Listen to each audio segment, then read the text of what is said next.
Mr. Kawa. Hi. Hi. Hello. Nice to have you guys again. Okay, Good. I want to start off. I want to apologize for not having graded anything of yours. I was observed yesterday, and I went overboard. I had a argumentative assignment that was over 30 pages long and had over 200 footnotes.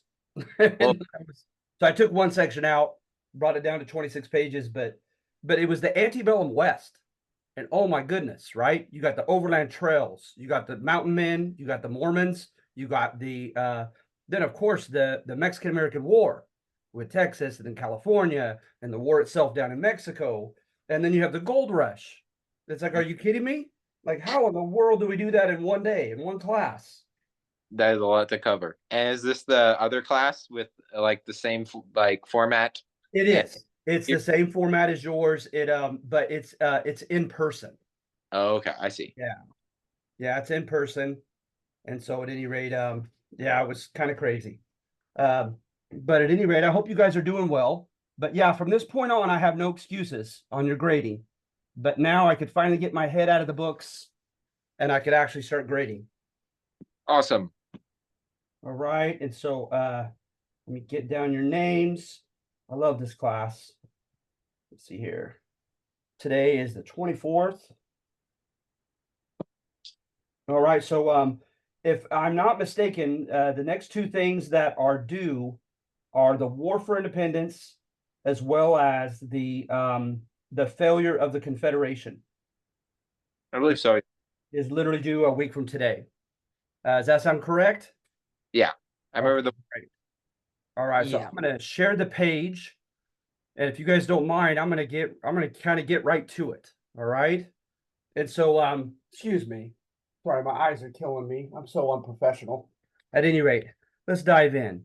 Um, Regardless of what interpretation you adhere to, I felt like the data that I put in the introduction is almost universally considered to be relevant to the War for Independence. Because remember, when you're an historian, you select facts. That's the very first thing you do, but it's not really the first thing you do, right? Because you ask yourself fundamental questions, something that you're searching for, some type of answer you want. You're already putting something in your head as far as an assumption or a guess as far as causation, right? Of what caused this or that to happen. And then it's going to at least subconsciously affect the facts that you look for.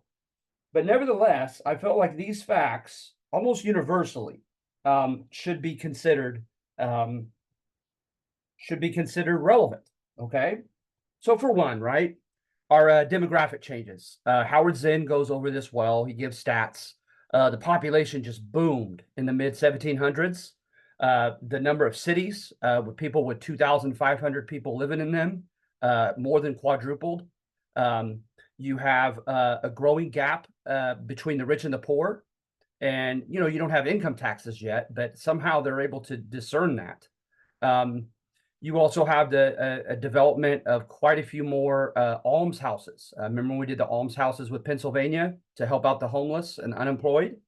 And so signs of poverty, right? And then you also, though, along with this burgeoning population, you not only have the growth of cities, but you have a lot of people, evidently, who are moving to the western frontiers of their states. And that's a common theme, right? Is some people call the West the safety valve. If you come here with expectations, if you come here with ambition, and you don't acquire what you desire on the East Coast, oftentimes you head west. West is your answer, even if it's not necessarily, you know, ultimately the answer.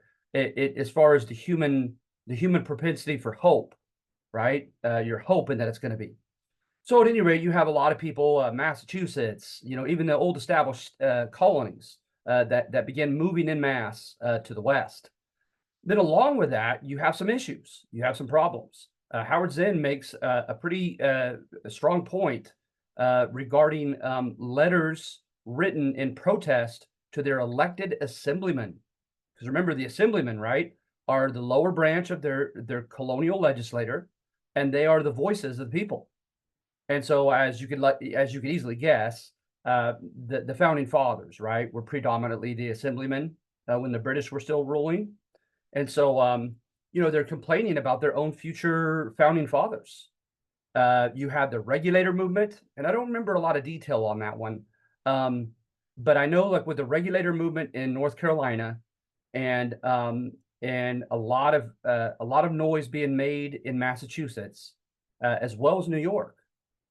You have common pleas that they were paying the price of subjectship without enjoying the benefits of subjectship under the British. Okay, they were being taxed like everybody. Like oftentimes, right? The Spanish called it the quinto, your royal 1/5 of everything that you have and come up with, your possessions, your harvest of your crops, etc. Usually about 20% was to go to your crown. That was pretty standard.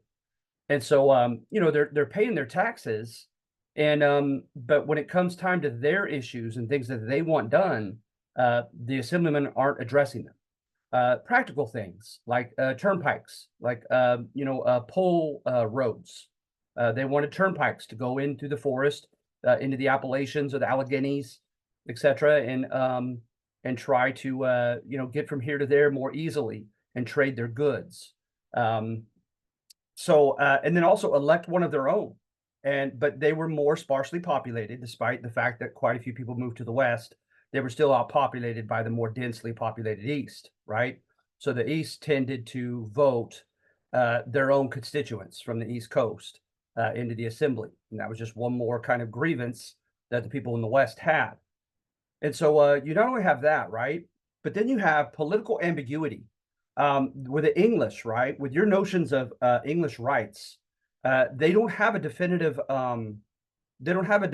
constitution that was written down like we have, right? They instead it's meant to be organic, like a growing plant, a growing organism. It's supposed to evolve by way of parliamentary laws, executive edicts, royal edicts by the king or queen, and decisions made by their courts. Okay. And so sometimes, right, in doing that, the good part of it, right, is they believe that it was a good way of being flexible and adjustable to bringing in new demographics and giving them new rights, etc., right? But to be able to do so without having tumult, without having rebellion. It was supposed to, to be an easy way to just incrementally, step by step, evolve and change things without needing some type of civil war or a coup. Okay, so at any rate, there probably were benefits to this type of system, but there also were costs, and one of the costs was ambiguity. Like, okay, well, where exactly do we stand here in the colonies, right? So you see here, right?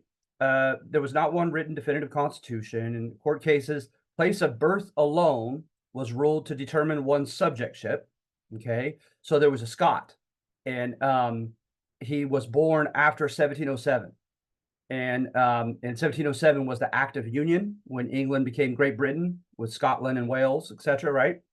And so by virtue of that union, that political union, and him being born technically now on British soil up in Scotland above England, he was given his subjectship rights, right? But then it gets more complicated. Then in other cases, right, judge decided that this descendants from your father, jus sanguinis, right, like sangre in Spanish, like coming from the blood, merited subjectship. So if your dad was an Englishman and he moved you over to a colony, you were still considered an English subject on behalf of your dad, through your dad. And so they were waiting case by case, right, to see exactly what was meant for them.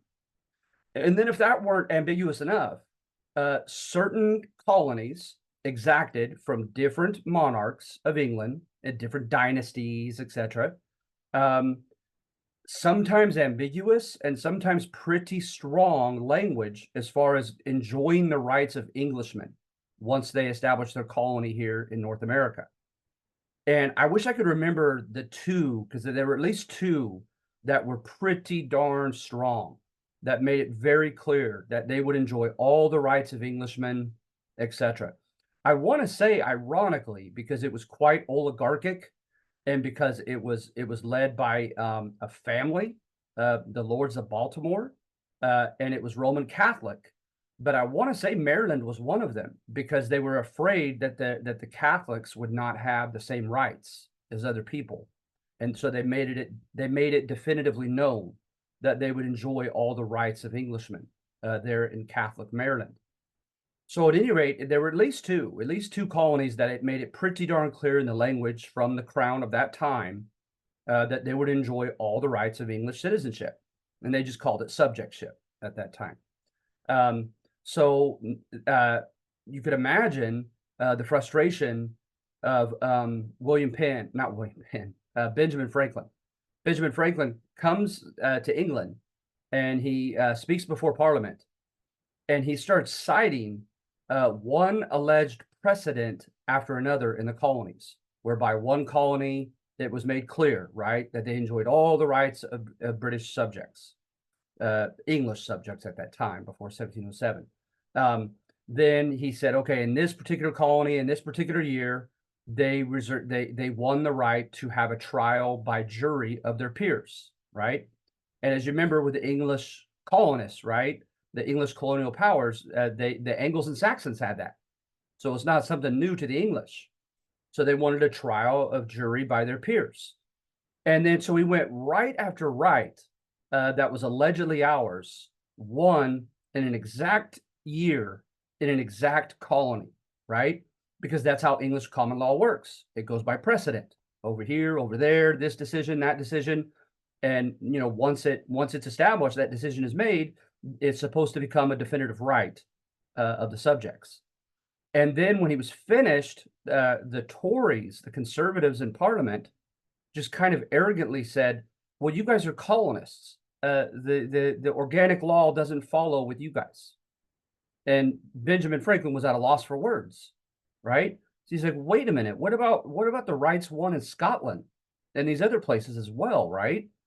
Whereby, you know, decisions were made about, you know, a person or a place in Scotland, and it was applicable as English and later British law and rights. So at any rate, you can imagine the frustration that Benjamin Franklin felt because he was under the assumption that this organic way of doing things was this modus operandi, the way of doing things was the way that it was everywhere in the British Empire, not just in England.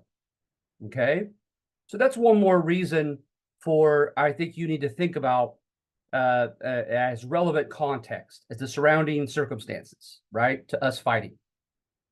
And then, of course, you can't go without ideology, right? And with ideology, right, it's kind of ideology is kind of like a mini worldview. It paints what you believe, what you perceive to be the problems, and what you perceive to be the solutions to those problems in your life and in your society.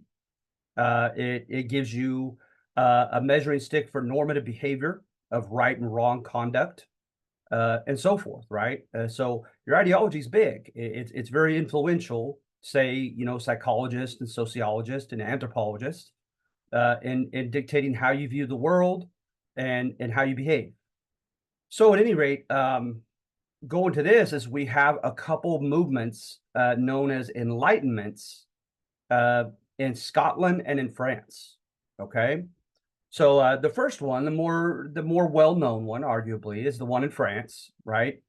And I think it's also better known because not only so many of the key terms that were coined are still so relevant to our expectations of government today, but also because the French tried to adhere to these and having a French Revolution, which anybody would argue was pretty radical, was pretty intense, right, in the 1790s. So at any rate, in the 1740s, you have these people calling themselves philosophers, and they're writing and they're surmising what they believe to be the natural way of doing things, because many of them happen to be deists, right? They believed in a creator God, but they believed the creator God was like a watchmaker, that he created everything like a perfectly well-tuned watch, and he need not intervene at all because everything is in its proper place.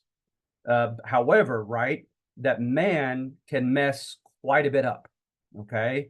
So that which is natural is that which was intended by the creator and is that which is healthiest. Okay. So their aim, right, in every facet of life was to get back to that which is natural. Okay. So what they surmised, right, was the beginning of government. Okay. So what they thought is, of course, you're probably familiar with Rousseau. Rousseau wrote a book called The Social Contract, right? Uh, um, John Locke wrote his second treatise on government, was the name of that book. And they both pretty much said this, right? Is they say, good, you guys act like this is familiar to you. That's great. That doesn't surprise me. They surmised, right, that at one time, mankind lived in a state of nature, basically just pure anarchy, like no institutions, nothing, right? So each man and woman for him or herself, and they enjoyed the liberty of that autonomy of being the arbiter, the decider of their own destiny and their own daily behavior, etc. And that was natural. That was natural. However, they surmised that they should have known that that wouldn't last, right? Because mankind also is, this was confusing to me a little bit because they were very, very optimistic about human nature. They didn't like the Christian, Catholic, or Protestant notion of original sin, people being born with an inclination to sin. They were much more optimistic compared to that. Nevertheless, oh, and also as far as mankind following science and that which is natural and all the natural sciences of the earth, if man could do so and choose to do so ardently, they believed in the perfectibility of man, right? Coming from the notion of humanism in the 1600s. So at any rate, they were optimistic about man, but that did not mean that they thought man was infallible. And so they held that man, be infallible, inevitably abused his liberty, right? I remember Oliver Wendell Holmes Jr. He said, "Your freedom to swing your fist ends only where my nose begins." Right? You do whatever you want until you start harming somebody else. And so, at any rate, people started doing that, and they started threatening people's lives, their liberty, and their property. So he said, begrudgingly, both these gentlemen surmised that mankind said, okay, fine, begrudgingly, we will permit a government to exist, but that government is to be our servant, not our master. And its sole job is to protect our natural rights of life, liberty, and property, right? So at any rate, that the notion of the social contract, that government exists by the permission, the consent of the governed, right? And government is our servant, not our master, and it is obliged to protect our natural rights. And should it not, as you find in our Declaration of Independence written by Jefferson, right? We have the right of revolution, theoretically, right? And we have a right to overthrow it and institute a new election and new set of people in there who will faithfully do that job. Okay. So then, as far as natural rights to be protected by government, that's where different individuals chimed in from different countries, etc., right? To try to ensure that things were done in a way that tyranny did not happen. Because to them, right, tyranny was not only unethical, it was unnatural. It was not the way that the creator intended man to live, right? And so at any rate, to prevent this unnatural, force of tyranny, they believed that there should be a some type of safeguards in government to ensure that a certain set of natural rights are to be respected and protected. And with that, right, that's where they dovetail with the Scottish movement of liberalism. Okay, the liberal Scots were very, very much adamantly for a written constitution, a Bill of Rights, etc. Okay, for limited government. But at any rate, going back to the French Revolution, so you have people like Voltaire, right? And Voltaire was like the South Park of his age. I mean, this guy was an iconoclast, right? He deliberately went after things that were held sacred, especially with the Catholic Church. and he just harangued them, and he used satire, right? Um, but to him, right, that was a fundamental right, as the freedom of expression, the freedom to write, verbally express, etc. Your sentiment, your thoughts, etc., etc. Jefferson, right? He added to this, and a couple times Jefferson went to France and mildly participated in the beginnings of the French Revolution when it was under the Gironde, and it was less radical than under the Jacobins. So at any rate, they held right that you were to be able to express yourself unless it causes some type of harm or actual rebellion, right? But virtually anything short of that, it should be okay. And of course, we tinker with that line today, right? As you guys probably know, during World War I, they established the clear and present danger clause. So if what you say causes immediate atmosphere of clear and present danger, you can't say it. So you can't yell bomb on an airplane or anything like that, right? So that's interesting to me when they put limitations to the First Amendment. But they tinkered with those ideas right off the bat. But also, right, they contended that with the freedom of expression is that the truth has nothing to fear from falsehood. So you should always be able to openly debate from every ideology, from every side of the political spectrum, etc., right? Because falsehood, supposedly, with man's wisdom and his collective wisdom, it may pass for truth for a little while, but not too long, and people ultimately will rise up against it. And maybe that's overly optimistic. I hope it's not, as far as faith in humanity. But that was the thought, right? And of course, I always go to the extremes, and I think of the German National Socialists, the Nazis in Nazi Germany. But at any rate, for a while, sometimes falsehoods prevail. But at any rate, ultimately, Jefferson had faith in man that they would not in the long run. So therefore, you shouldn't stifle any ideology, anything from anywhere. And this is going to be also written about by John Stuart Mill, the father of classical liberalism, about 50 years later. Actually, more than 50 years later, like in the 1820s. So at any rate, you have that. Then also a natural notion, or a notion of natural law was, I think, now please, I want to preface that, okay? I'm not positive, but I want to connect Jefferson's pursuit of happiness clause with Diderot and Condorcet, spelled like Diderot and then Condorcet. Diderot and Condorcet, they wrote the first encyclopedias, and they wanted man, right, to be free to cultivate himself to the utmost. So meaning, right, you have nature and nurture. You have natural talents, you have natural intelligence that you're born in the womb with. But then you have the opportunity to sharpen those skills and enhance them through practice, through study and research, etc., right?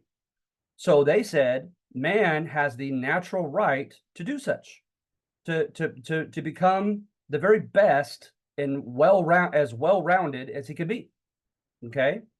And so I personally, subjectively, I think that there's a tie there, because I know that Jefferson was well aware of Diderot and Condorcet and what they wrote and what they stood for. And I like to think that had something to do with his phrase, pursuit of happiness.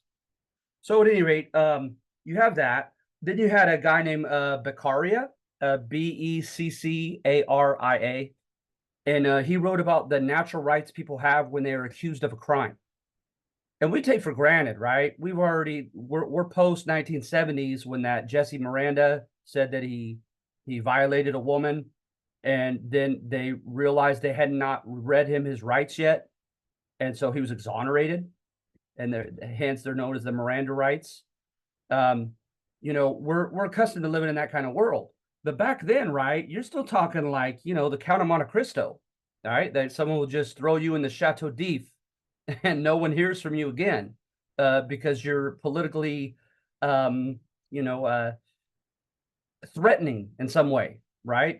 Much less even having committed a single crime and then thrown into a dungeon.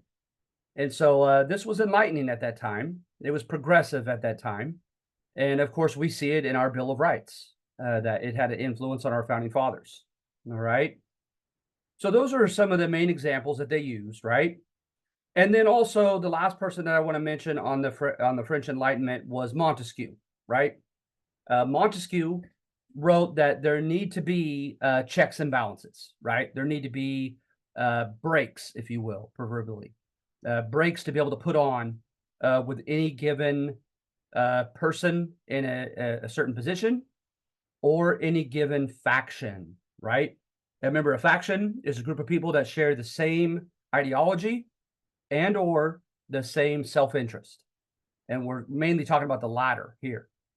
So people, right, a group that shares the same interest usually are people that do the same thing for a living, right? Lawyers are a faction, farmers, cash crop farmers are a faction, arguably, etc.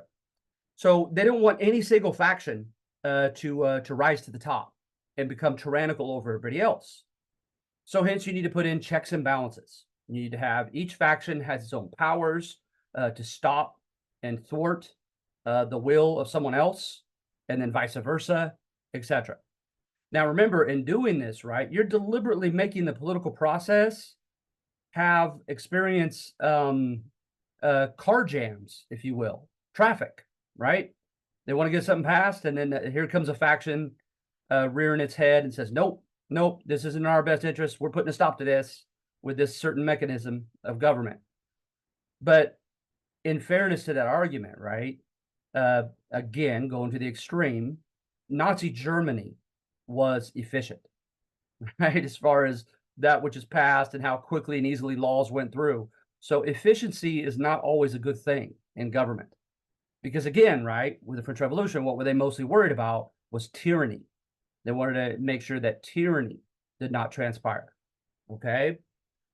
So that's another thing. And then with the Scots, right, I just sum up the Scots as being libertarian. Remember, like government don't tread on me, right? With the whole snake in the 13 parts of the colonies, right, that you see on people's flags or shirts still nowadays.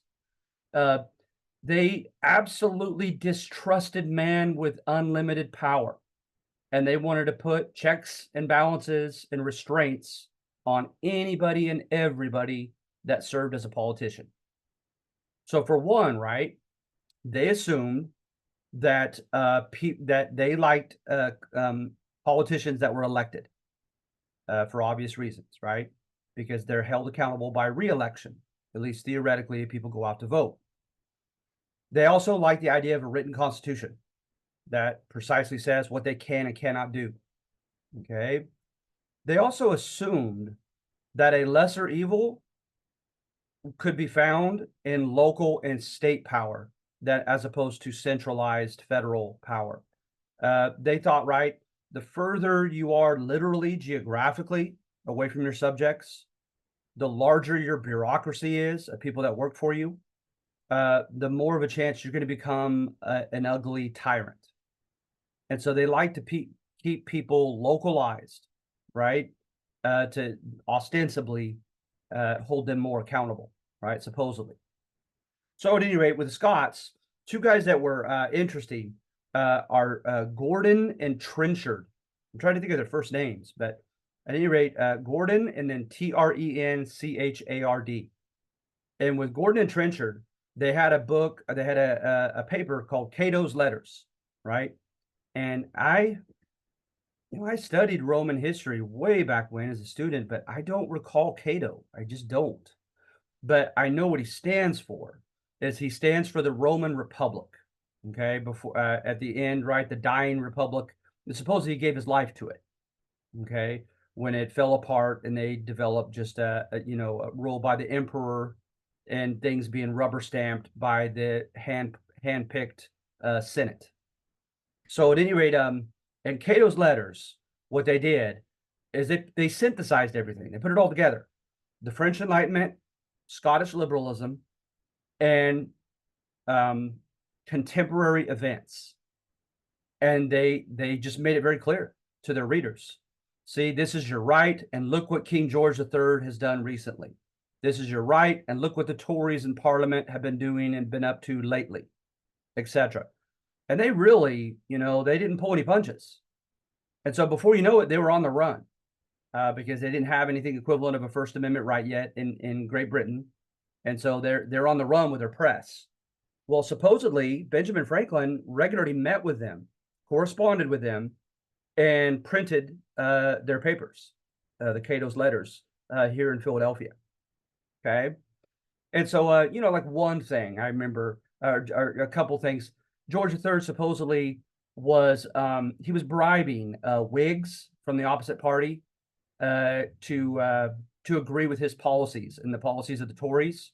He was offering them lands and titles, etc. And what do you know? They were flopping and voting with the Tories on things once they received these gifts. Then also, George III was guilty. There was a guy named John Wilkes. I would imagine maybe that John Wilkes Booth was named after him. But at any rate, John Wilkes, he was kind of a rabble rouser. And he was talking about the rotten boroughs. The boroughs were the parliamentary districts. There were some districts, some areas that didn't get to vote anybody into the House of Commons. And he protested that.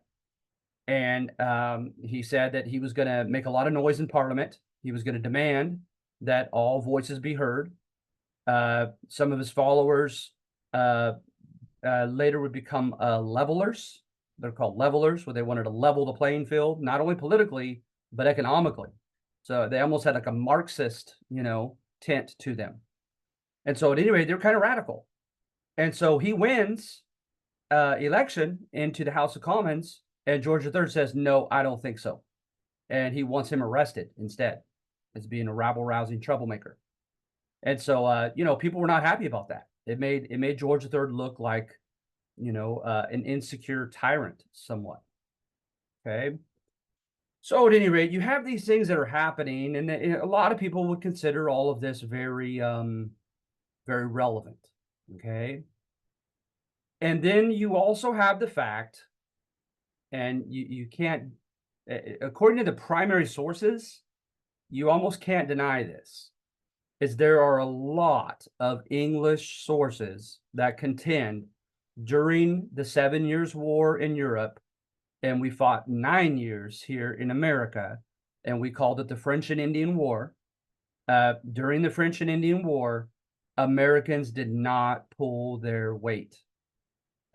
Each colony was asked for a certain amount of tax revenue. Not one colony met the minimal request.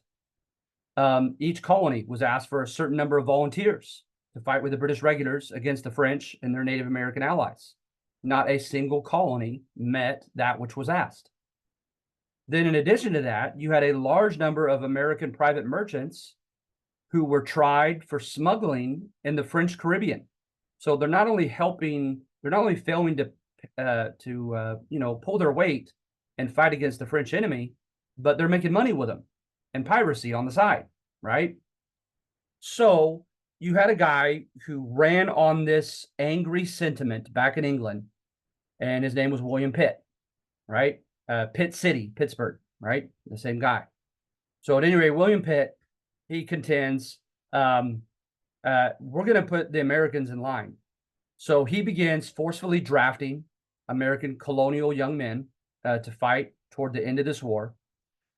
He gets more coercive in his means to force the assemblies to raise more tax revenue. And then the war ends, right? And the war ends, and it put England 8 million shillings further in debt than they already were. So they're indebted. They feel like we had not pulled our weight, right? Because remember, some of the main atrocities that got the war started were on the frontier near present-day Pittsburgh in western Pennsylvania. And the argument was, right, is, hey, we're securing this western frontier for you guys. You're going to be the ones that go and move into it, and you will have more rights as Englishmen than you would ever have under the French Catholics. All right. So it's in your best interest that we win this war. So at the end of the war, right, you had something that was close to bipartisan agreement, even the liberal Whigs, that okay, Americans need to start pulling their weight and help us get out of debt, and pay for establishing military forts, roads, etc. Moving into the West. They wanted to secure the land, because when you look at a map, right, you have the East Coast, and then oftentimes your finger on the depth of the picture on a screen, you have about an inch and a half, and then parallel with the northeast bending coast, you have the Appalachians, and then about an inch and a half, almost perfectly the same distance, more, perhaps a little bit more, you have the Mississippi River. So that's where they were trying to get concretely colonized, was between the Appalachians and the Mississippi, okay, and have that to be future land for the Americans. So at any rate, and of course, did England have her own, her own empire and her own, objectives? Of course, and England didn't apologize for that, right? Colonizers at that time didn't apologize for being colonizers in the 1700s. So at any rate, at the end of the war, they start putting taxes on us. The first one was the Sugar Act, right? Then in 1764, and 1765, you had the stamp tax that hit a lot more people than the Sugar Act did. And then in 1767, they put a tax on luxury goods, right, which included tea. And we boycotted the tea so well, and we had so many colonies establish formal petitions and refusals to pay these taxes. 9 of the 13, right, joined as the Stamp Act Congress and said, we will not approve of taxes that are not first approved by our elected reps, our assemblymen, right? No taxation without representation. And so they did the same thing with the Townshend Acts. And so the prime minister, who happened to be a Whig, dropped the taxes except on tea as a symbol, right, of British superiority. And then in addition to that, Parliament declared the Declaratory Act and said basically that the American colonies are virtually represented in Parliament. And the idea is, right, and this is how they dealt with the argument of the rotten boroughs, the districts that had no one to vote for, is they said, if you are a cash crop wheat farmer and there is a single cash crop wheat farmer elected anywhere in England in the House of Commons, then you're represented. If you're a lawyer, if you're an artisan, a skilled worker, and you're a cobbler who makes shoes, and there's someone who was once a cobbler or still is, and he's been elected, then he's your representative, even if he's on the other side of England. And so that's what they contended with us, is that your demographics are covered, you're our colony, and so hence you're virtually represented. We don't have to go to your elected assemblyman anymore in the future if we don't want to. So at any rate, we obviously were not happy with that. And then it's funny because I know that things had to have been tense from 67 to 70, but you don't hear much. And then of course you have the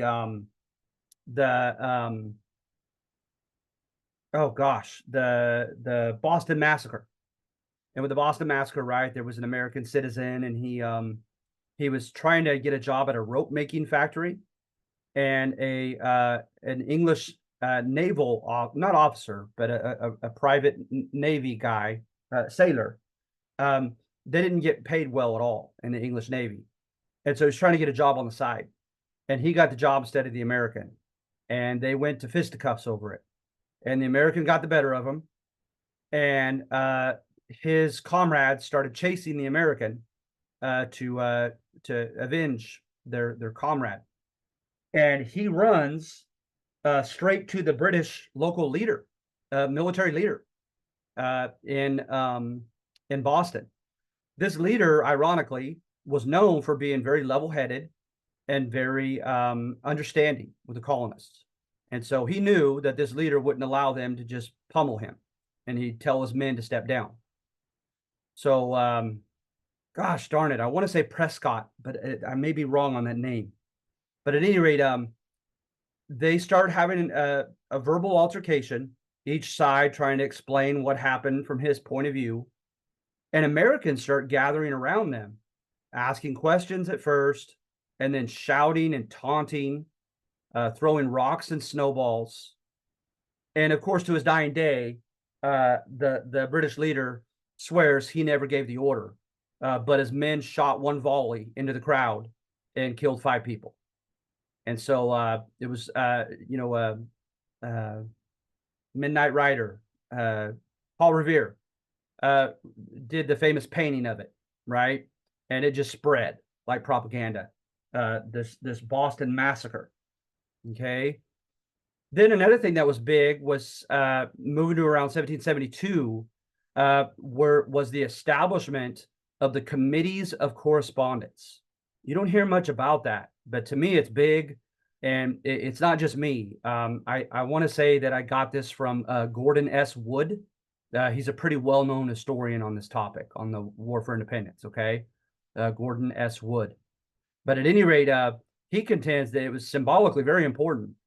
And that is, right, is they contended that anywhere in the colonies where an elected or where a British subject is deprived of his rights, where there's an injustice, where a single colonial legislator or assembly is having its rights, curtailed, cut short, that they're going to stay in communication with each other, and they're going to collectively respond to the defense of that person or that colony.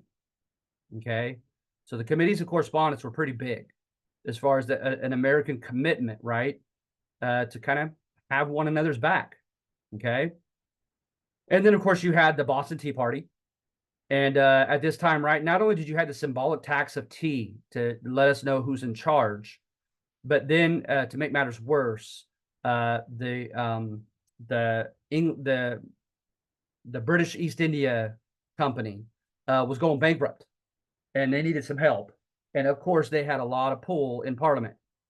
So Parliament gave them a state-sponsored monopoly, whereby only they could sell their tea to us. And of course, they could put it at the price they wanted.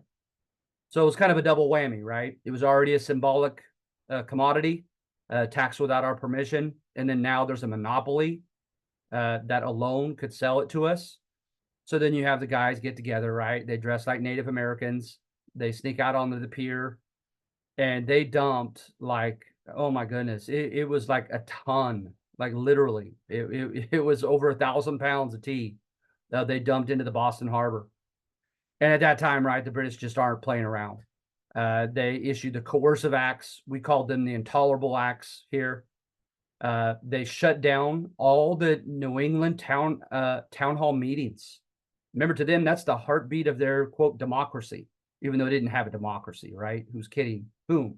But yet, in propaganda-wise, that's what we claimed, right, is that we're already having a democracy, and they're shutting that down.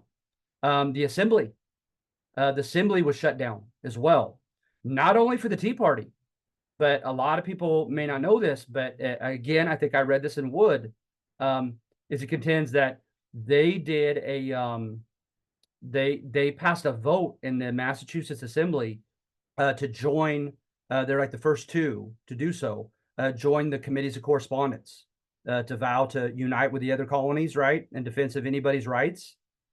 And the troops literally, supposedly, came into their building to intimidate them and made them do another vote, right? And said, okay, now with us present, vote on this again.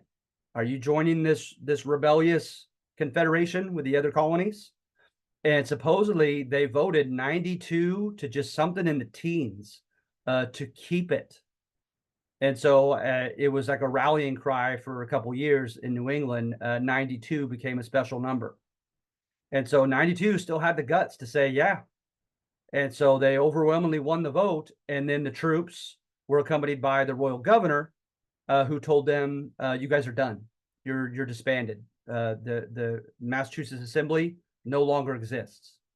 Okay, and so and then also another thing that's interesting when you look at the PBS video is at this time there was a guy named Hutchinson, and he had been the military governor for a while in Massachusetts, and he was not a well-liked person, very conservative, and he threw his weight around with the colonists. Well, he was the ex-governor, and I can't recall the name of the new governor, but he writes him a letter, and he tells him, right? He says, this contagion of rebellion, it has been given birth in Boston and in New England. He says, if you will but just cut some rights now and repress this movement now. He says, yes, it's not good under English common law, but he says basically it's pragmatic, right? It'll yield practical results that in the short run, take away some of their rights and crack down on them. So then this contagion does not spread to the other colonies, and then they can have their rights again in the future. That it's a sacrifice that needs to be made. Well, somehow that letter to the new governor found its way into the hands of Benjamin Franklin, and he was already angry about his trip to Parliament and what they arrogantly said to him about their rights, right? And Benjamin Franklin had it printed in all kinds of newspapers throughout the colonies, and it made Hutchinson look terrible. It made people more and more distrustful of the English, etc. And then, not to mention, right, when they did these boycotts, you had women involved, right? The Daughters of Liberty, as well as the Sons of Liberty chapters. They instituted boycotts, and what they also did, as you know, is they would go after the customs officials. The customs officials were like the highway patrolmen that were to enforce the Navigation Acts, and the Navigation Acts were the laws of mercantilism, the restrictions of if you don't have the proper papers, you can't do this, you can't trade in this, you have to pay a tax on that, etc. And I got to say, some of the laws, I could understand why the American rebels called them arbitrary and basically just unreasonable. And that is, right, with some commodities, I kid you not, you were theoretically supposed to go all the way to a port in Liverpool, Bristol, or London, across the Atlantic, pay a tax, then you could come all the way back down right by us to the southeast, to the Caribbean, to trade the good. I mean, who's going to really do that, right? And so some of these were a bit burdensome, okay? But they really weren't burdensome, people say, because they weren't really being enforced. And the customs officials were the public bad guys that were supposed to enforce it. So we had them tarred and feathered. There was a boatload of customs officials in the Gaspee Affair, GASPEE, in Rhode Island, and they tried to stop an American merchant ship and force themselves aboard to see what they had papers for, what they didn't, what they had paid a tax on, and what they had not paid a tax on. And they ended up getting in a battle, and they killed the customs officials, and they burnt their ship, and it went down to the bottom of the bay in off of Rhode Island. And so things are getting outright, rebellious now. Okay. So at any rate, and of course with the Stamp Act, you had the Stamp Act riot, and people were just going through the streets of Boston and just destroying nice homes. They went for Hutchinson's home, and they say that he was only minutes away from being perhaps arguably torn to pieces by this mob, etc. So at any rate, they hear that the Americans are meeting in taverns and these other, extra legal areas, right? The assemblymen, and saying we still exist. We just have to exist outside of the legislative hall. Not only did the assemblies separate and join rebelliously outside of the legislative hall, but also the militia, right? The militia had a choice, and some stayed loyal to England and to their governors, and some did not. And the ones that did not, right, they boasted that they would be ready at a minute's notice to defend their rights, and so hence they were called Minutemen. Okay, John Adams' number, his ratio still prevails. You still have people using it. He believed about one third stayed loyal to England, about one third overtly rebelled, and the final third, who knows? There's ambiguity about it, and sometimes they would go back and forth, okay, in their loyalties, and oftentimes, right, people chose a side for very personal and very local reasons, not just theoretical about the British Crown and British Parliament, etc.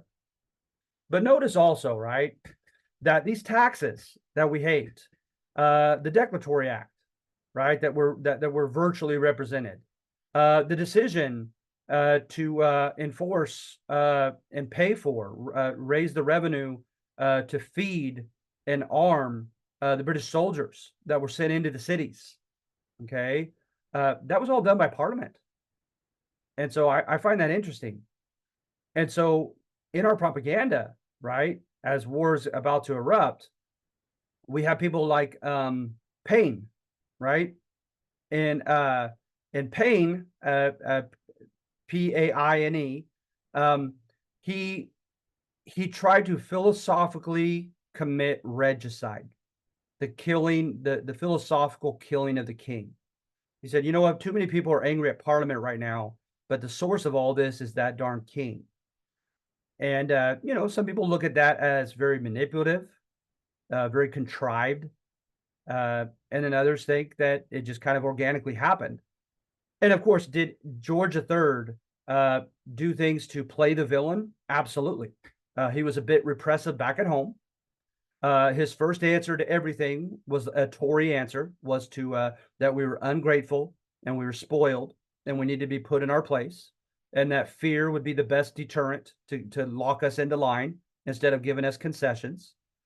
He was relatively young. He was in his 30s. For a king, that's young. He was insecure about being German. His grandfather, the first Hanover dynasty king, couldn't even speak English. He could only speak German.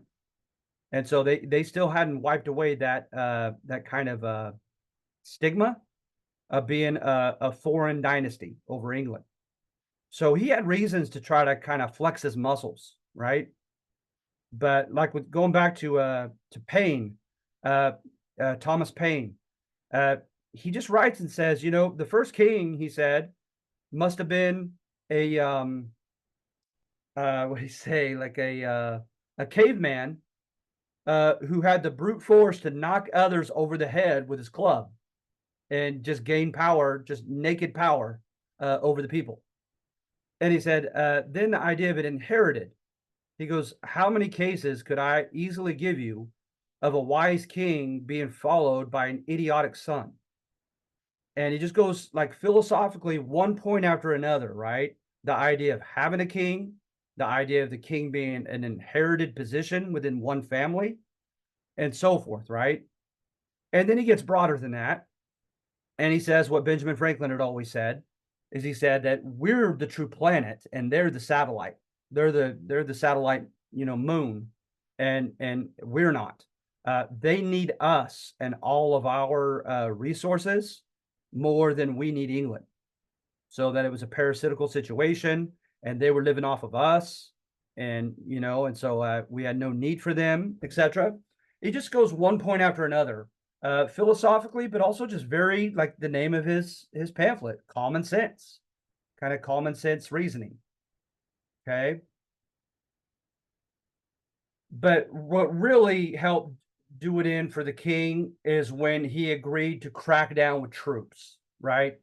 Because you see that again and again with the Sons of Liberty chapters, with the assemblies, with the Continental Congress, with the Declaration of Independence and the writings of Jefferson, that, what kind of father would use violence to devour his own children?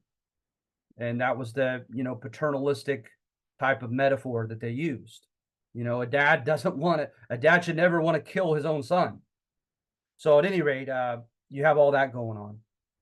And then lastly, right, that they heard that our assemblymen were secretly amassing arms, weapons, and they were.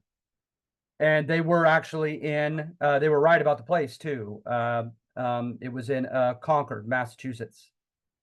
And Lieutenant Gage was sent with his men to go arrest them and confiscate their weapons. And as you may know, on the way to Concord, they were stopped at Lexington on the famous Green. And you had a motley group of Minutemen. They would not stand aside. And again, no one knows who fired the first shot, but 13 Americans on the first volley were killed and they scattered. But it bought enough time for the guys in Concord, including a couple of our founding fathers, to get the heck out of there before getting arrested. And that's when you had Paul Revere's ride. And as you may know, Paul Revere sent 2 other people because he was actually captured at one point. And they thought they were catching bigger fish than he, and they let him go. And he got to continue his ride. But he ran into a doctor who was doing overnight visits, and he ran into a young man who was sneaking into the house of his girlfriend. I kid you not. And so those 2 also went on a run to alarm people in Concord that the British were coming. So at any rate, they scattered just in time.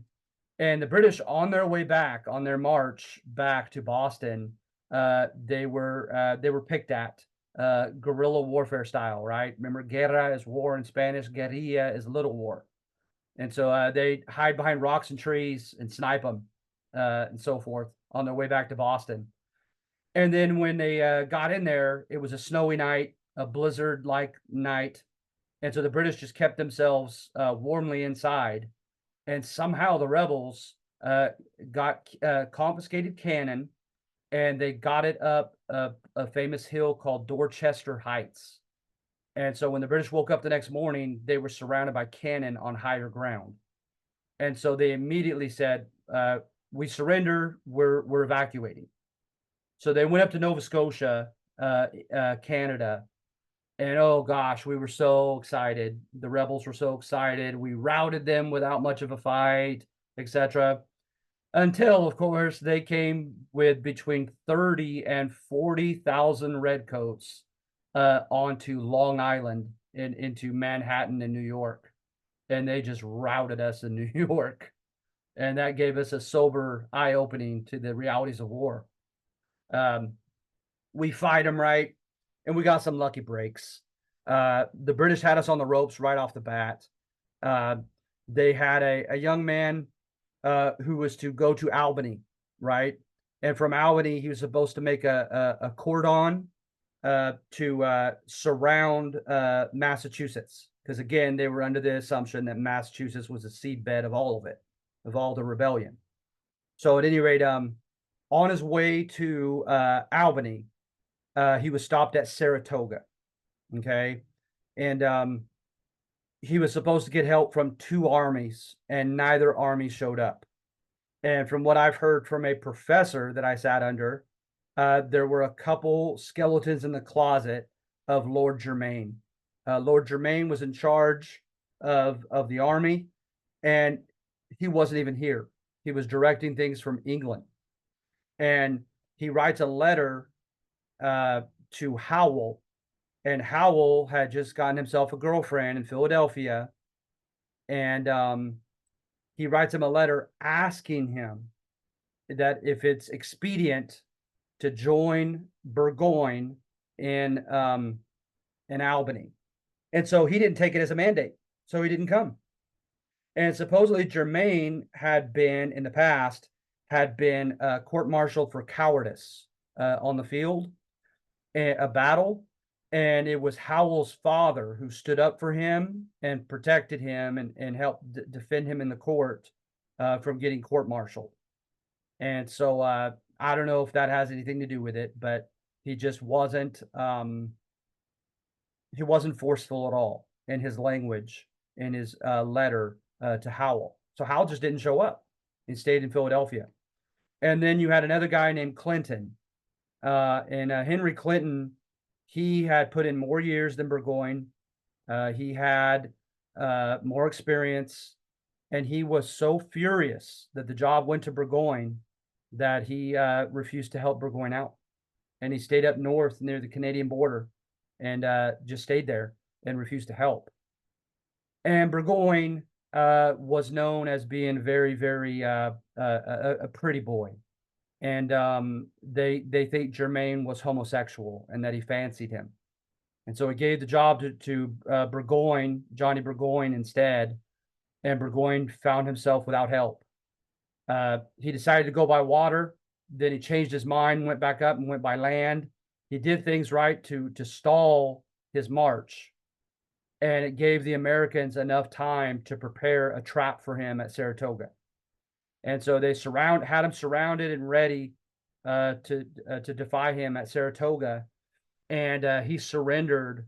Oh gosh, I'm trying to remember. I want to say it was at least 12,000 troops. It was quite a few in the fall. And so when he did that, supposedly Louis XVI became convinced that the Americans had a fighting chance, and Louis XVI decided to help us, to give us French assistance. So they formally became our allies at that point. And remember, the enemy of your enemy is sometimes your friend. And the French had just lost Canada in the French and Indian War, as well as between around the Mississippi to the British. And they love to see them weakened and lose their North American colonies. And so you also supposedly had the great help and assistance of Lafayette.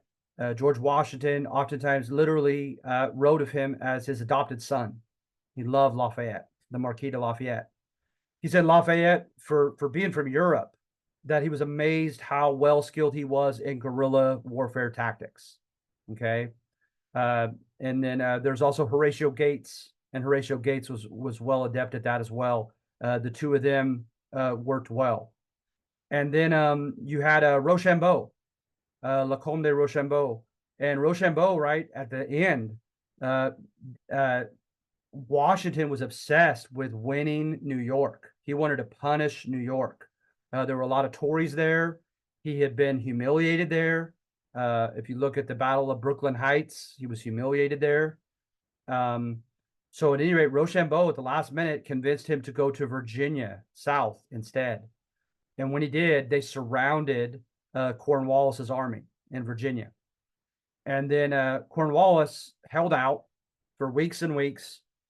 And finally, one day, one of the French diplomats asked him, why he was being so obstinate, so stubborn. And he said, don't worry about me. My help is coming.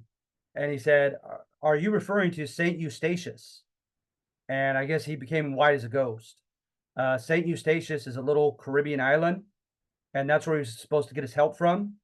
And the French were onto it, and they surrounded the island and kept them landlocked on the island and unable to come and bring help. And then when Cornwallis surrendered, according to even court historian Paul Johnson, there were 3 French soldiers for every 1 rebel American soldier. So the French really did heavily help us, because we're all familiar with World War II, right? And how we bailed the French out. But they really, truly helped us in the War for Independence. It was kind of our way of paying back. All right. So at any rate, number 1 is about the failure of England to clamp down on us. Her royal policies, she did not enforce very well. She always had bigger fish to fry in Europe. And so look for this one. Look for evidence of our assemblies garnering power for themselves. Look for our people doing what they wanted to do economically, as far as trading a certain commodity or starting a guild and starting a certain skill for a living. We did not abide by the mercantilist restrictions. There's just a lot of evidence that we didn't. Okay. And so hence, right, at the end of the French and Indian War, we were doing so well, and the British were so tired of us not pulling our weight, that it was like Dad finally came home and said, all right, son, now the rules are going to be enforced, finally. But the son, metaphorically, right, he's already 18 to 20 years old. and independent and strong. He's like, sorry, Dad, too little, too late. I've got a good thing going, and I'm not going to give that up. So this first one, right, the salutary, we were neglected, but it had a healthy or salutary effect. Look for the supporting data in that. And that is, to this day, that is a popular interpretation back in England about us, that we're just kind of defiant, spoiled brats. All right. So look at evidence of what our assemblies did, powers that they garnered.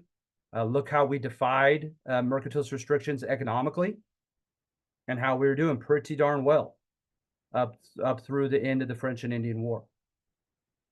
Okay. So I'm cutting some corners here. I'm hoping you guys could read the details if I give you the bigger picture, or else we'll all be here all afternoon. Okay. Oops.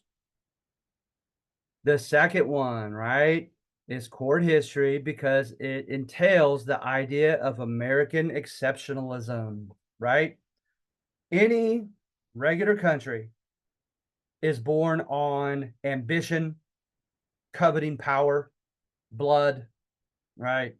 Betrayal, etc. But not us, right?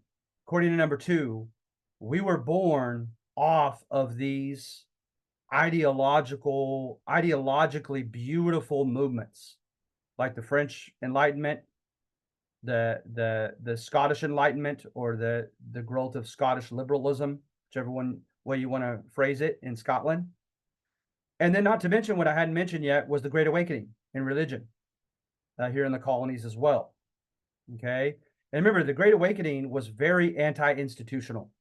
It was almost kind of, not to make it too simplistic, and I'm not saying condescendingly for you, I'm saying for my own brain, it was almost kind of hippie Christian. It contended, right, that you have the right of civil disobedience, that institutions they're ordained of God, but they still consist of man. And man has free will to properly use his positions of authority or abuse them. And in the cases in which man is abusing them, you have every religious right to defy those authoritative figures. Okay? So the whole old, early modern, and medieval notion of deference, right? We almost don't know that here in America. But centuries past in Europe, it was big. Like it makes me think of, not to be stereotypical, but it makes me think of Japan. There's a long tradition of deference in Japan. Deference is basically knowing your place. When you have a social superior, as far as what he does for a living, as far as what political office he inhabits, when it comes to his age, etc., you submit to him, and you show proper respect and obedience, and just make it known that you acknowledge his superiority, at least socially, okay, and politically. And so the whole idea of deference, right, was challenged in the Great Awakening, because it's saying deference is conditional. It's conditional. People can, in their free will, when they sin, they lose that deference. They lose that right to have deference shown them. Okay, so that had a psychological effect for sure on American culture. So at any rate, he goes into these movements, right? He gets into the ideas, which we've already covered. And then he says, right? He says, our intellectual founding fathers, right? Sometimes they use the term intelligentsia, like your leaders when it comes to writing and spreading ideas and ideologies. Our intelligentsia, which consisted of leaders like Thomas Jefferson, Benjamin Franklin, John Dickinson, and John Adams. These guys were men of leisure. They were very well read, and they actually met some of these contemporaries in Europe. Okay, especially Franklin. He was all over the place. So at any rate, right, the idea is that they were able to imbibe all these ideas. I mean, first of all, right, they could read Montesquieu's Spirit of the Laws, 327 pages, in French. Okay. But then what do? They come back home. They put it in a way, in a format that is palatable, right? That the people metaphorically can swallow, that they can understand, that they have time to read, etc., right? The common, minimally educated American. So what do you know? They often use posters. The most often printed medium was the pamphlet, and pamphlets averaged anywhere from 12 to 30 pages. So that's doable, right? 12 to 30 pages is doable for an average person to read. The way they phrase things, their vocabulary, everything. I hate to say that they dummied it down, but they kind of did. Okay. And in such a way that it could be imbibed by the common American. And then he says, look to the most grassroots organizations, like the Sons of Liberty chapters, etc., right? That met in bars, etc., and formed, informally. He said, look at the way that they use terms like social contract, consent of the governed, natural rights. He said they seldom, if ever, use the terms out of context. Like you have a little kid and the kid hears a big word and the kid misuses the big word because he or she really wants to use it, but it's not properly in the right context. With this one, right, he said, no, it was in the right context. They clearly understood it. They came to understand these ideas, that you didn't have to read Spirit of the Laws by Montesquieu in French to understand the idea of checks and balances. Okay. The social contract, but you don't have to actually read that book by Rousseau. Then number 3 is, I call it mildly revisionist. Okay. About George Washington. It's revisionist. Okay. It's more cynical and critical as opposed to court history of praising the winners. It's much more cynical than that. Joseph Ellis's biography. You see a side of George Washington that is very, very self-absorbed. He's very much into his own career, into his own farm, into his own success, into his own reputation, for sure. Okay, if you read that biography. However, right, that which was his primary grievance in multiple areas of his life, whether it was trying to rise in the military order, whether it was trying to run his own farm, that it had a common enlightened tie to it. It was not simply that he didn't get what he wanted. It was not simply that his ambitions were thwarted, which they were by the British and the British system, but it was that he felt, right, that there was no basis of merit in the English system. And he wanted that. If you're the most talented military leader, you should be given the position, period. If you can make very shrewd decisions as a cash crop farmer, as far as what markets to sell your products in and at what price, then government stay out of it and let that wise merchant do his thing. Let the farmer be his own merchant. Okay. So in both those areas, he had his desire, his ambitions thwarted by the British system. So clearly he was self-centered and ambitious. And so it begs the question that what if he would have gotten what he wanted? What if he had been given the position that they gave to Braddock instead in the military? What if he had been given a free rein over his farm? Would he even have joined the rebellion? And that's conjecture. I don't know. But that's the cynical part of the book. But however, right, I call it mildly cynical, mildly revisionist, because his grievance was quintessentially American, right? It's just like, no, it should all be based on merit. Whoever deserves it and earns it should get the position. It's that simple. Okay? So that's why I call number 3 mildly revisionist. Okay? And then number 4 is heavily revisionist. It's very critical. Okay? On this one, remember, Howard Zinn is a Marxist. On page 10 of his famous book, he lets it be known. that he wishes that the capitalist system would go away, that we would share all things according to need, etc. Okay, so at least you know where he stands, right? Early in his book.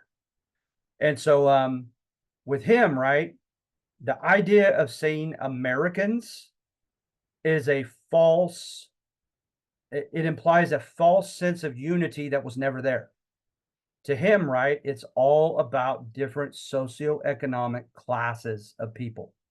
Each socioeconomic class had its own agenda, had its own self-interest, etc.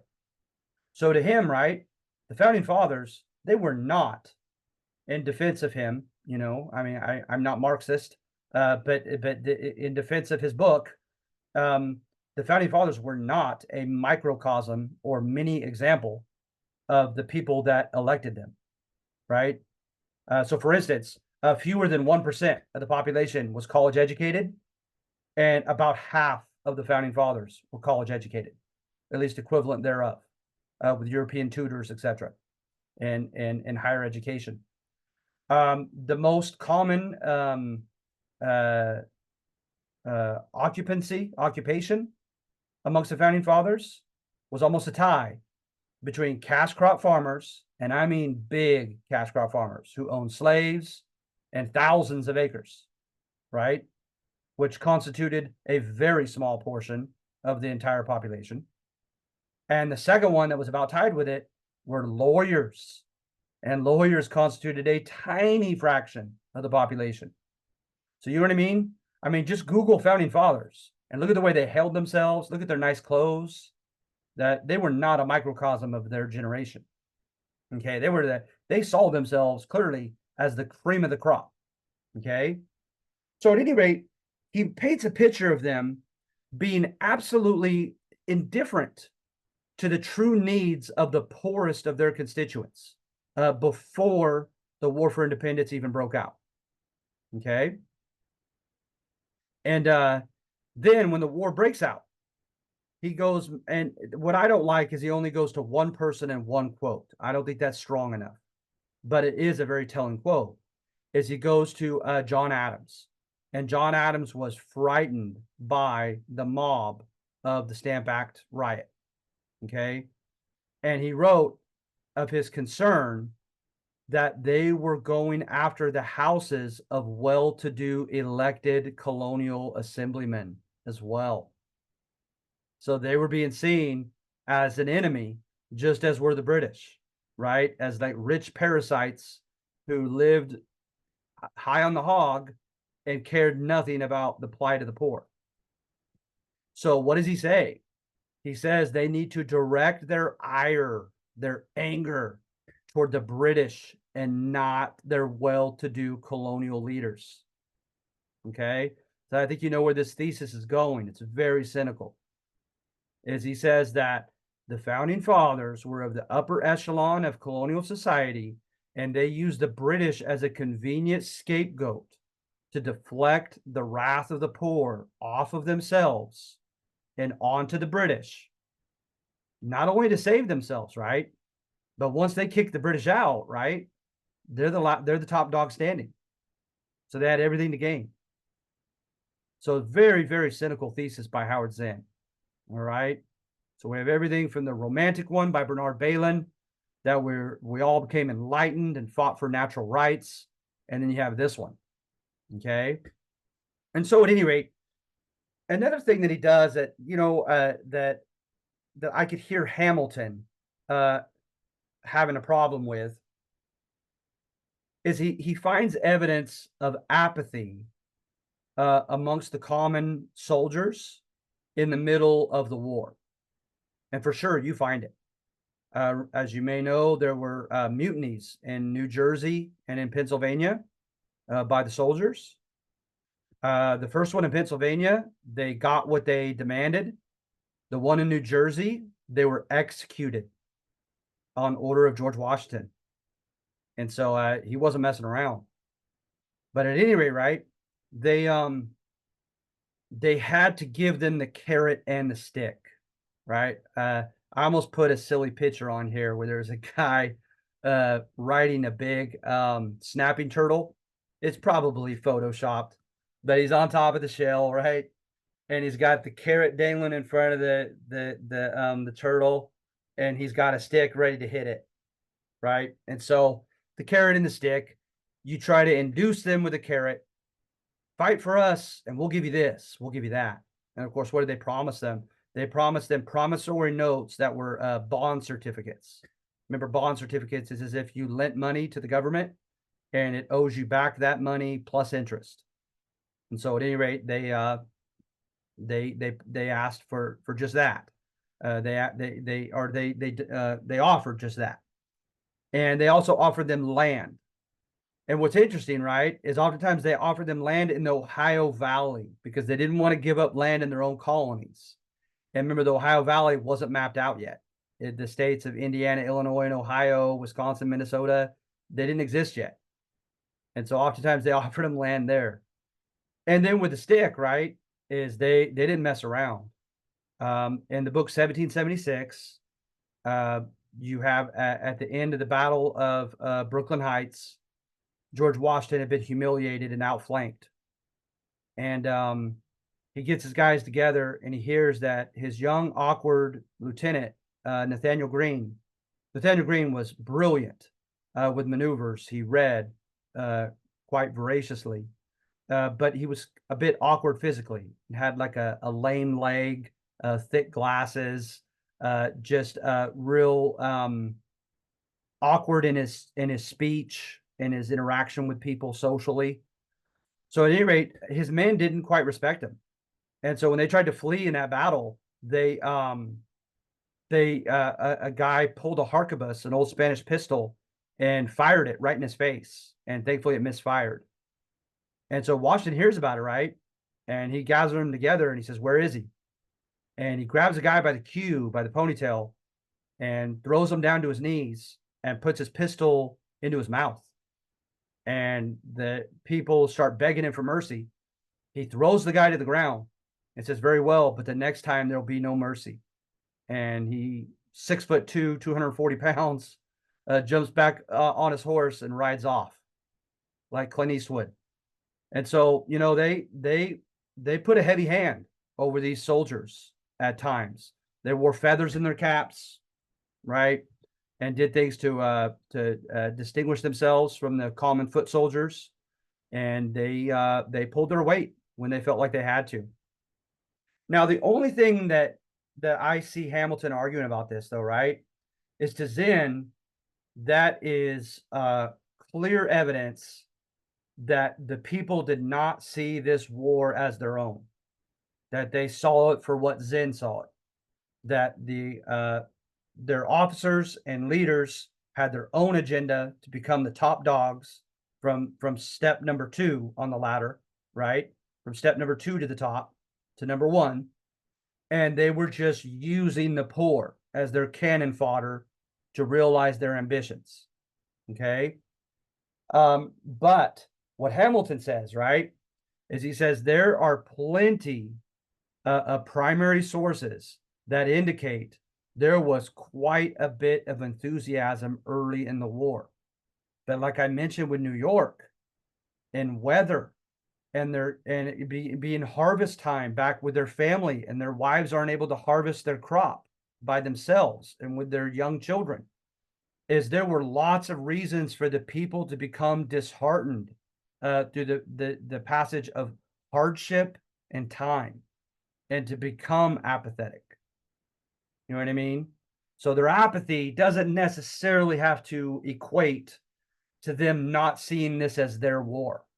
Okay, but Zinn does. Zinn clearly interprets it that way.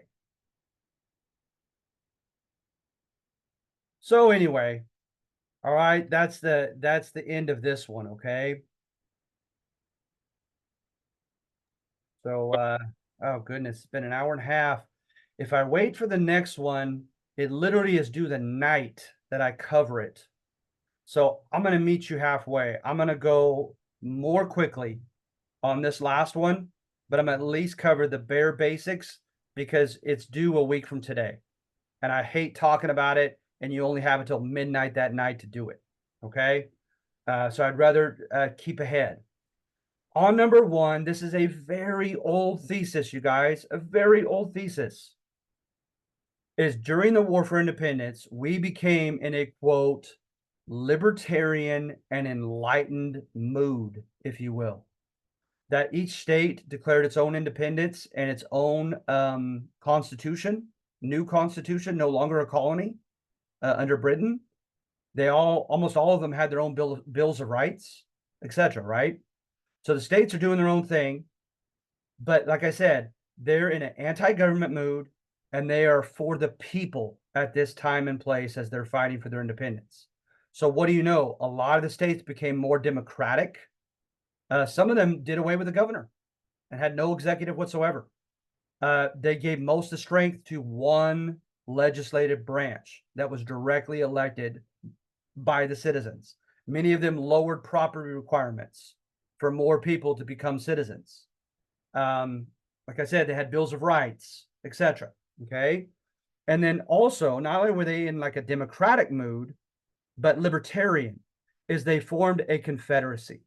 And remember, with a confederacy, each state is virtually, it's almost autonomous. It's almost independent, except for in case of an invasion or something very dramatic. Then they have to unite. Okay. So they made this Articles of Confederation government deliberately weak, deliberately decentralized, and many of the states were quite relatively democratic compared to before. Okay. But the Greco-Romans wrote about democracy, the demos are the commoners, right? The common people in Greek. And they said the common person is led by his own id, his Freudian id, right? His ID. I remember going to on vacation, and my little boy was a toddler, well, an older toddler. We walked by a table and he grabbed an article of food off someone's plate. And I was holding his hand. I thought I was paying attention, sufficiently. And it happened so quickly. And needless to say, I was mortified. But as a little child, right, he was following his id. He's just like, hey, I see that piece of bread. I want it. I'm grabbing it. And so your super ego says, don't do that. It's illegal. Don't do that. It's immoral. Don't do that. It'll have harmful consequences. It's frowned upon, et cetera, right? But they said the critics of democracy back in Greece and Rome, they said the average person doesn't have that kind of control. The average person is led by his appetite, his id. He's just going to go for what he wants and be selfish and self-absorbed and not think about what's best for the entire republic, right? And not have civic virtue.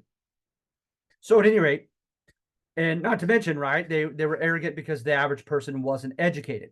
And to the Greeks, education was almost synonymous with virtue, that you're supposed to become a better person with a classical education. But at any rate, that's a whole other can of worms. The founding fathers had done their Greco-Roman reading, right? So what do you know?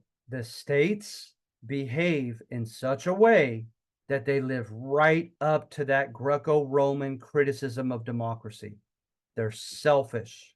They're very just immediate gratification oriented. They fight with one another, each state, and won't cooperate with one another. Different factions are at war with different factions, et cetera, et cetera. I think you know where I'm going with this. So that the conservatives tell the libertarian liberals amongst the founding fathers, I told you so. You should have known this would happen. The Greeks and Romans wrote about this millennia ago, and you knew this was going to happen by having too democratic and too decentralized of a government. Okay? So begrudgingly, right, the libertarian liberals, some of them put up a fight, but Thomas Jefferson literally left the country at the heat of the moment and went to France. And that tells you something about his personality also. But at any rate, they're not going to put up as good of a fight as they could have when the conservatives scrap this government and form a much more heavily centralized, less democratic republic that we have now. Okay? Because they tell them, I told you so. You tried a more democratic, less centralized government, and look what happened. It's exactly what history told us would happen. And by the way, the same thing with the decentralized part. I talked about democracy going wrong, but also the Confederacy part going wrong. When you look at the Scandinavian states and you look at the Italian city states, there's evidence, and I'm just going off of secondary sources because I've not studied those Confederate leagues at all. So I apologize. But supposedly, according to the secondary sources I read, they were jealous of one another, did not cooperate with one another, and the problems inherent in decentralization happened in those confederacies. And they should have had every reason to know it would happen again. Okay? So it's a very old thesis. I received this back in the 90s as far as the failure of our first government under a confederation. Okay? So look at the examples I use to show the people behaving in that ill-mannered, self-centered way, rash way. Okay? Then number 2 says the founding fathers, the conservative founding fathers, right, wrote a constitution, and it was very centralized, as we're going to get to soon. It was quite undemocratic of a republic, right? Remember, a republic is a mixed government, elements of democracy, elements of an aristocracy, and elements of a monarchy. Okay, all in one. But that, sometimes one of those 3 elements, Aristotle said, will prevail. And if anything, right, our liberals said we want it to prevail in the way of a democracy. We want it to be a very democratic republic, right? More than an aristocratic one, or certainly more than a monarchical one. But the founding fathers, supposedly, on their rough draft, if you will, of the Constitution, that it was quite conservative. That which we're most proud of, right? Certain phrases, certain sections that grant certain particular rights and certain checks and balances, etc., were not initially there, supposedly, according to Pauline Maier in her book called Ratification. And she said, then, if that's not bad enough, the conservative founding fathers wanted to correct their own paper. They wanted to immediately go back to their states and ratify it as quietly and quickly as possible. Now, in their defense, right, they knew that they had just scrapped our first government and came up with a second one. And they knew that they ran the risk that if, let's say, they tried a referendum, like we do in November, right, of just having everybody vote on an issue, that it could get chaotic. And so they felt, right, we could not be in a state of chaos without a government.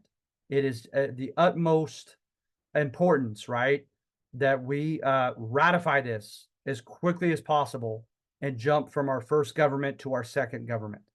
And of course, other people would call that a false dilemma, right? That it's like, oh gosh, it's got to be A or B, when there are really options C through Z as well, right? So at any rate, they supposedly had that fear. But when they went back to their states, right, the liberal politicians, and almost more importantly than that, the common people of the population put up a big fight. All right. First of all, they demanded that it be printed. They wanted everyone in all states to be able to read it first, right? And the Federalists tried to fight that. They even tried to use extortion with certain journalists of big newspapers, saying we won't fund you anymore if you print this Constitution. Okay. Then what I love, my favorite part of the book, is in Massachusetts, for instance, people came from Ipswich, little Ipswich, and said, hi, people of Ipswich have elected us, and we have a list here of demands. We are not okay with this new Constitution unless it has A, B, C, and D in it, right? Well, they weren't even invited, and they came uninvited, right, into these ratification conventions because they were elected by the people of their villages and making demands. I mean, how awesome is that, right? It's like the positive side of entitlement. Like, no, heck no, you're not doing this without us. My little town says we want this. So at any rate, when you put it all together, the founding fathers needed public pressure to be placed upon them to acquiesce, to give in, right? to acquiesce and say, okay, fine, we'll put in some of the demands that you have. And what do you know? The demands were huge, such as the Bill of Rights. They didn't have a Bill of Rights, and the people demanded it. Okay, that's pretty awesome. The guarantee that every state has a Republican form of government was added in there. They made it clear no formal aristocracy or nobility will be recognized, and anybody elected into office cannot accept a title of nobility from England or any other country while he's a politician, elected politician. Okay, so a lot of the most enlightened parts to the Constitution we wouldn't have even had it not been for this public uproar and demand that the Constitution not be ratified or approved until they were put in there. All right. So notice Pauline Maier almost kind of makes villains of the conservative founding fathers and somewhat makes heroes of the people of that generation. Okay. So do you guys feel okay on this? All right. Thank you, Griffin. Bryce, thank you. I would say so. Yeah. I had a question. Yeah. What was the main thing that divided like the colonists and like the British? Like, did they all settle near the like northern states of the U.S. around that coast? Oh gosh, that's a good question. You know, I think there is, you know, you have too many people at that time felt like the heart of the rebellion was in the New England states, right? Of Massachusetts, Connecticut, Rhode Island, etc. Yeah. So there has to be at least some truth to that, right? For that image to be so clear to everybody in that generation. And when you think of that, right, that, you know, trying to avoid, you know, stereotyping, but the New England colonies were very bourgeois. A lot of people lived in or near cities, and a lot of them were skilled workers and merchants. So let's face it, you guys, a lot of them were probably led by their pockets. That these taxes were hurting them. They were hurting them. Now, yes, the British do contend, and it is true supposedly, when you look at the actual value of the taxes, they were not that high. And that's what the British continually said. They're not, they used, excuse me, they used a fancy term called onerous. They're not onerous. They're not burdensome, right? And they really weren't. But why do I even say that? Is because to some people, right, they contend, the New Englanders contended, at least in their primary sources, that it was both. That it was their pocketbook, but it was also, they themselves knew that the price, that the taxes weren't that high, but that it was the principle of it, right? That you tax us just a pence today without our permission, what are you going to tax us next year and the year after that? And then the new king that becomes king after George III, et cetera, et cetera. You know what I mean? Like they totally believed from the Scottish Enlightenment and the whole slippery slope phenomenon. That tyrants like to take tiny steps, and it can quickly slide. You know what I mean? So when you ask that, yes, there was more enthusiasm in the North. Yes, a lot of them in New England were more bourgeois. So you have to at least accept the possibility or start studying and look and see, maybe a lot of these people then were hit in their pocketbook by these taxes and these policies, right? You can't help but wonder that. But at the same time, right, being people more of the city and where the newspapers were and everything, right? They also could have been more in touch, like Bernard Bailyn says, with the Enlightenment and with the Scottish Enlightenment, and really believed that they were fighting not just for their pocketbooks, but over the principle, right, of being taxed without their permission and being told what to do commercially without their permission. And so, yeah, I mean, going back to the medieval time period, right? They had a Latin term that said, "City air makes one breathe freely." And so, you know, they were accustomed, people living in the city, to having certain demands and rights and so forth. And then, what they contend, right, is the South is quite, with the exception, of course, of the South's leaders, George Washington, Jefferson, Patrick Henry. Lots of the leaders actually were from Virginia, but Virginia itself, right, wasn't real enthusiastic, nor the Carolinas. And then you have the policies that were made by the British. Lord Dunmore, right? He declared any slaves that ran away from their masters and joined the British would be freed. That was Lord as Dunmore's declaration. And he started a regiment. They called it, I don't know why, they called it the Ethiopian Regiment, if you wanted to look more into it.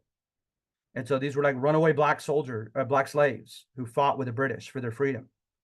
And so that's ironic, right? So some in the South were kind of lukewarm over the whole thing until they had their slaves threatened, their property threatened. And then for the wrong reasons, right, they joined the rebellion. And then, of course, like the movie The Patriot, you had people like Bannister Tarleton, who committed atrocities, and they went throughout the newspapers of the South. And then you had Americans who hit back, symbolically putting British officials to death, etc. Right? And people like Marion. He was called the Swamp Fox, and really, it's the real guys that they took liberties with the movie Patriot. Francis Marion was his name. And so, so propaganda eventually took hold in the South, and then it became much more tumultuous down there. But if those things hadn't happened, right? If Dunmore hadn't declared the slaves freed, if they hadn't committed those atrocities down in the South, there's evidence to suggest that maybe the South would have just remained lukewarm the entire time. So yeah, I don't know if I gave you an answer, but I hope that helped. Were the taxes, but I mean, it gives me more context to it. Yeah. Okay. But were the taxes only on a certain people group, or is it just like the whole people, and then the people who were bothered by it rebelled? No, that's a great question. No, it hit North and South. It did, because it hit cash crops, and cash crops were mainly in Pennsylvania in the South, and it hit manufactured goods, which hit mainly the Northeast. So it really did. I don't know of evidence of them really hitting, you know what I mean, one region more heavily than the other, as far as the actual taxation. Yeah. So yeah, if you're interested, like I said, big sources are, Bernard Bailyn is kind of court history. Somewhat in the middle is Gordon S. Wood. And going back to Gordon S. Wood, right? He contends that there really was somewhat of a mild revolution, because he said that Americans began looking differently toward deference and knowing your place with your social superiors. And they became a lot more kind of defiant and like, well, who are you? Okay, you're older than I am, but who cares? Okay, you're in that position, but who cares? Right? We're going to really go over that when we get to the time of Andrew Jackson, right? His so-called Democratic era. But he said, right, it was shown with sons toward their fathers, and there were lots of complaints about it, and people tying it to the War for Independence, that sons were not showing the same deference to their fathers. You also had an end to primogeniture and intel, and that's where the eldest son gets all of dad's land, and he can't sell it for a certain amount of time. So they keep dynastic estates together, and to them parceling out to all their kids, including their daughters. And so that decentralized everything, kind of, you know what I mean? And it may have even affected the culture as far as the sense of entitlement and expectations of all the kids, rather than just the eldest son. And so, he makes the argument that there were cultural changes during this War for Independence. And economically, right, we had a mercantilist system, even if it wasn't enforced very well. We had a mercantilist economy, and we developed a capitalist economy that, at least on paper, is free, right, for competition. And then politically, we kept kind of a Republican form of government, because you can make the argument that it was somewhat Republican under the British, right? You had these hand-picked executives, and you had hand-picked aristocratic upper legislator people, and then you had elected people. And that general pattern of those three, that broad pattern kind of stayed the same, but we just didn't have a king. But at any rate, for something to be a revolution, or to be revolutionary, it's supposed to be politically with government, economically with economics, and socially with culture constitute a 180-degree turn, right? It should be revolutionary in all three of those areas.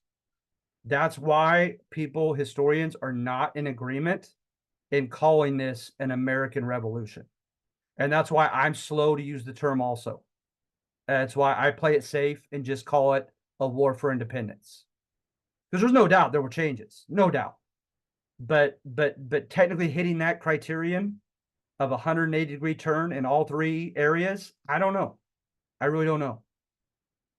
And that's why, right, people are a lot safer in their inference of calling it a revolution in France in the 1790s and calling it a revolution in Russia in 1917. Because they truly were quite a bit more radical in all three areas, the change that they brought about. Okay? So I hope I helped some. Good. Thank you, Bryce. Thank you. Appreciate Okay? it. So I have all your names. You're going to get extra credit for both of these, okay? Both of these assignments, you've more than earned it. We're going on close to 2 hours, and I'm not complaining. I love this stuff, but I'm proud of you. So you guys are definitely getting I might even give you guys 10 points instead of 5. I'm serious. Because, yeah, I'm going to write down that this was 2 hours. All right. So any comments or questions before we break up? Yeah, I just had a quick question that's Yeah. not fully related to the sections, but you brought up the point of how efficiency in government is and can be bad. What did you Sure. or what did you mean by that? I Yeah. just wanted a bigger No explanation. problem. I mean, right, that with certain things, efficiency seems to be unequivocally good, right? Economic efficiency could in many contexts be considered, unless you get, like during the Great Depression, you get all these things produced and not enough demand to buy them, then you're in trouble. But with that exception, right, economic efficiency is almost always good. But politically, right, is you always question the ethics, the motives, and the results of any type of legislation that's passed by any body of people, whether they're elected or not, right?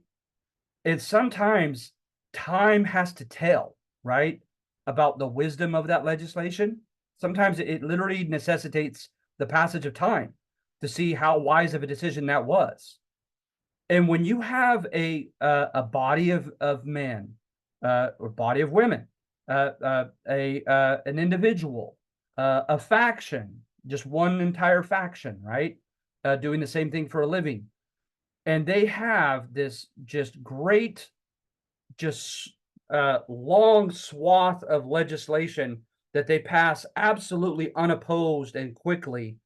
That could be scary just in and of itself, because you're waiting to see in the passage of time how wise that legislation really was, right? And a lot of people, I think about like those game shows, right?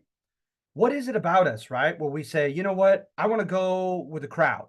I'm not sure. I think I have it down between A and D on this game show, right, as the right answer. But I want to see what the crowd thinks, because you might go individually to one person after another, right? And they don't quite know, they don't have an answer that impresses you. There's been this American tradition to believe that, at least in the long run, if not the short run, that you get this collective, almost mystical sense of wisdom from the majority, from many different people coming from many different backgrounds, many different demographics, ages, socioeconomic status, where they were brought up and live, etc. Right? And we all feel sure of ourselves, right? Oftentimes, and time tells that we were wrong, But you thought, from my vantage point, where I was standing and where I had come from, That absolutely, I felt the utmost confidence in my decision. But someone from another perspective, right, somewhere else, gives you this wisdom that you never even thought of, a perspective that you had never had, right? And so it's just to a lot of Americans who, again, going back to the French Enlightenment, who are afraid above all else of tyranny. It's a scary thought to have one segment of the population, one body of people, one individual, just very in quick succession, just making a lot of legislation on his or her own. It's a risk. You know what I mean? It runs inherently a risk to it that time will tell. Was that halfway decent of a response? Yeah, that definitely clears up some things. Thank you. Okay, good. I hope so. Because of course, I don't pretend. I'm just a history instructor. I don't pretend to have all the answers, especially with politics. But I just do my best at everything that I've read, and try to surmise what I think the founding fathers the way they would think of it, you know. And like I said, there was just a preoccupation with tyranny in any form, right? That they were experiencing, that they were articulating in that generation. And I think just anything that could smack of that could lead to tyranny, was cause for alarm to them. And I think they deliberately, like the guy Montesquieu that they were reading it from, they just thought that was too risky to have too efficient of a government. Okay. All right. Anybody else? You guys doing okay? Good, Jonathan. All right. You guys have been here forever, okay? I don't want to torture you anymore. But you guys have a great week, okay? Thank you so much. Thank you so much. Thank Thank you, you. Whitney. Professor, Yes. is it okay if I have a couple questions about the test? Yeah, absolutely. Want Yeah. to hear these? Whitney, that's a beautiful baby. Go ahead, Bryce. My babies are all grown up. Oh, okay. Yes. Yeah. But thank you. Beautiful baby. Beautiful Jess, thank you. baby. All right, Bryce. What question do you have, bud? All right. Well, so I was working on studying for the test with the worksheet that you provided. Yeah. I looked up all the answers to the or not looked up the answers, but looked up like the questions that you had Sure. on like the internet, and then I also looked back at the lesson notes that I was taking, and also simulated other knowledge from videos to be able to understand topics. And I don't know, it felt like I felt prepared, and I felt like I grasped all the concepts that were throughout those questions. Right. But yes, I didn't feel like I did as well as I thought, and I don't really know what I did wrong or what I should be studying more. Oh goodness. Okay. Yeah. You know what? I usually take the easy way out on this one, okay? Because I feel like I need to, whatever decisions I have to make, I'm gonna have to make before my next semester. Like it's almost too late, because we got to keep the train going. Mhm. But I promise you, I hear you.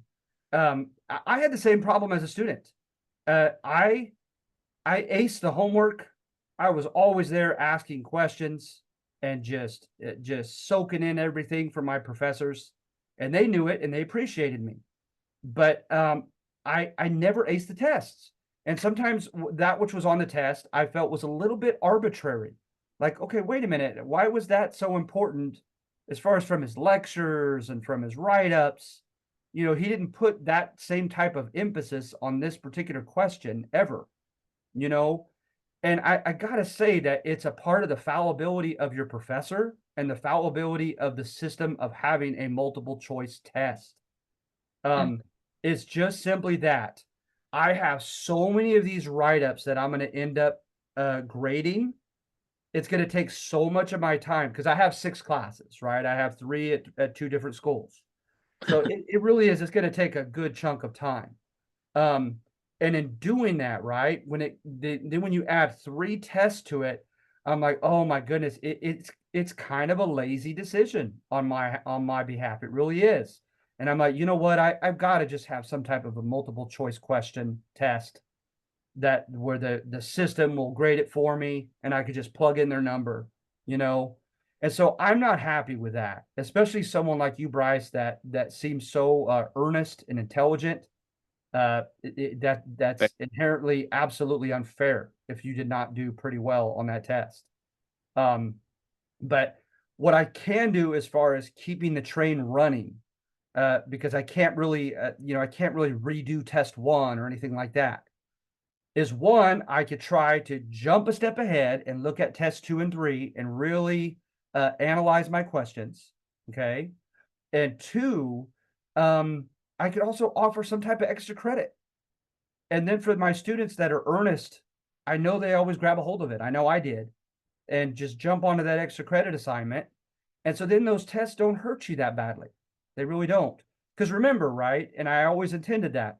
You have anywhere from 16 to 20 of these assignments. Each of them is worth 50. And you only have 3 tests, and they're also only worth 50. So I deliberately had them, you know what I mean, constitute a small percentage of your final grade. For the very reason that you're saying, because I philosophically don't like the multiple choice test. I really don't. But I'm just being very brutally honest with you. I wanted to save some time. I just did. Okay. So let me see what I could do about test 2 and 3. Let me see what I could do about how quickly I could offer an extra credit assignment. All right. And I don't want you to kill yourself on it. Okay. Because remember, I reserve the right when I have students like you that I could tell are very earnest and just serious. I reserve the right, if you're within a certain, close neighborhood of an ascending grade, I reserve the right to bump you up. Okay. So if you ended up somewhere with a high B, with me, you're getting an A. And I don't consider that charity at all. You're earning it right here and now. Thank you. I Okay? appreciate. And also, I was also wondering, it wasn't clear if I was able to use notes or not, so I decided not to. Am I able to Oh, second attempt? oh, bless your heart. Of course you can. Okay. Yeah. Now, do I have it down right now as only being able to take it once? No, it's twice. You can take Okay. it. So Okay, good. I'll use notes the next time. Okay, please. Yes, absolutely. Yeah, I mean, because to be honest, I can't stop you from it, right? And the idea of you showing such honesty and being so abstemious and not doing that, and then another student that is taking it just like the lazy way out and is going through his or her handouts looking for the answers, that drives me insane. Again, I know life's not fair, but still, I hate unfairness in that way. So please use open notes on your second attempt. Okay. Okay. Thank you. All right. I appreciate you. I really do. I love having students like you. Thank you. Appreciate it. You definitely have a breadth of knowledge around this and help us be able to understand it. I like the assignments too. Writing the essays have been fun. Good. I hope so. I hope so. No, that's all I could even semi boast about is that I was never in school. I was never that intelligent. I just love to read. And so I just get whatever I can get my hands on, especially if it's a new perspective. I can't wait to read it. Yeah. Cool. All right. So have a good one, Bryce. Okay. You too, Professor Cowell. Thank you. I appreciate you. Uh, Bye-bye.